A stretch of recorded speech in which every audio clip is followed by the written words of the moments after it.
ബംഗ്ലാദേശ് മുൻ പ്രധാനമന്ത്രി ഖാലിദ സിയയുടെ സംസ്കാര ചടങ്ങിൽ ഭാരതത്തെ പ്രതിനിധീകരിച്ച് വിദേശകാര്യമന്ത്രി എസ് ജയശങ്കർ പങ്കെടുക്കും. എസ് ജയശങ്കർ ഇന്ന് ധാക്ക സന്ദർശിക്കുമെന്ന് വിദേശകാര്യ മന്ത്രാലയം അറിയിച്ചിട്ടുണ്ട്.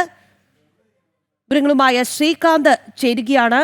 ശ്രീകാന്ത്, എസ് ജയശങ്കർ അദ്ദേഹമാണ് ഭാരതത്തെ പ്രതിനിധീകരിച്ച് ഇന്ന് ബംഗ്ലാദേശിലേക്ക് എത്തുന്നത്. എപ്പോഴേക്കായിരിക്കും സന്ദർശനം? മറ്റു വിവരങ്ങൾ.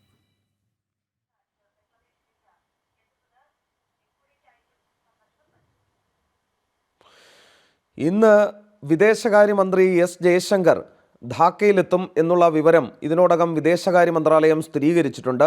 ഖാലിദ സിയ അന്തരിച്ച മുൻ പ്രധാനമന്ത്രിയാണ് ബംഗ്ലാദേശിലെ. അവരുടെ സംസ്കാര ചടങ്ങുകളിൽ പങ്കെടുക്കുന്നതിന് വേണ്ടിയാണ് എത്തുന്നത്. ഇതിനൊരു നയതന്ത്രപരമായ വശം കൂടിയുണ്ട്. നിലവിൽ ബംഗ്ലാദേശ് അസ്ഥിരമായി തുടരുകയാണ്. അവിടെ ജമാഅത്തെ ഇസ്ലാമിയുടെ നേതൃത്വത്തിൽ കൊടും തീവ്രവാദ സംഘടനയാണ്. അവരുടെ നേതൃത്വത്തിൽ 10ലധികം പാർട്ടികൾ ചേർന്ന് ഒരു വശത്തും ഈ ഖാലിദ സിയയുടെ പാർട്ടി മറുവശത്തുമായി നിന്ന് അടുത്ത തെരഞ്ഞെടുപ്പിലേക്ക് പോകുന്ന കാഴ്ചയാണ് നമുക്കവിടെ കാണാൻ സാധിച്ചിരുന്നത്. അതിനിടയിലാണ് അവരുടെ മരണം സംഭവിക്കുന്നത്.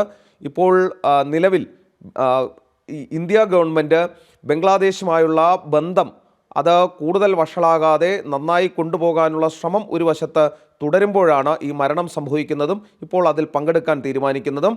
എന്തായാലും ഖാലിദ സിയയുടെ പാർട്ടിയുമായി ഒരു ബന്ധത്തിന് ഇന്ത്യ ഗവൺമെൻറ്റിൻ്റെ താല്പര്യമുണ്ട് എന്നതുകൂടി ഈ ഘട്ടത്തിൽ ഓർക്കേണ്ടതുണ്ട്. കാരണം ബംഗ്ലാദേശ് നമ്മളെ സംബന്ധിച്ചിടത്തോളം അവർ കിടക്കുന്ന സ്ഥാനം അത് വളരെ സ്ട്രാറ്റജിക് പ്ലേസാണ്. അതിനാൽ വളരെ വഷളായി ആ ബന്ധം പോകാതെ അത് കൊണ്ടുപോകുന്നതിനുള്ള താല്പര്യവും ഇന്ത്യക്കുണ്ട്. അതിൻ്റെ ഭാഗമായി കൂടിയാണ് എസ് ജയശങ്കർ വിദേശകാര്യമന്ത്രി ഇന്ന് അവിടെ പോകുന്നത്. ശ്രീകാന്ത്, ബംഗ്ലാദേശ് മുൻ പ്രധാനമന്ത്രി ഖാലിദ സിയയുടെ സംസ്കാര ചടങ്ങിൽ വിദേശകാര്യമന്ത്രി എസ് ജയശങ്കർ പങ്കെടുക്കുകയാണ്. എസ് ജയശങ്കർ ഇന്ന് ധാക്ക സന്ദർശിക്കുമെന്നാണ് വിദേശകാര്യ മന്ത്രാലയം അറിയിച്ചിട്ടുള്ളത്. ശ്രീകാന്താണ് വാർത്തയുടെ വിശദാംശങ്ങൾ നൽകിയത്.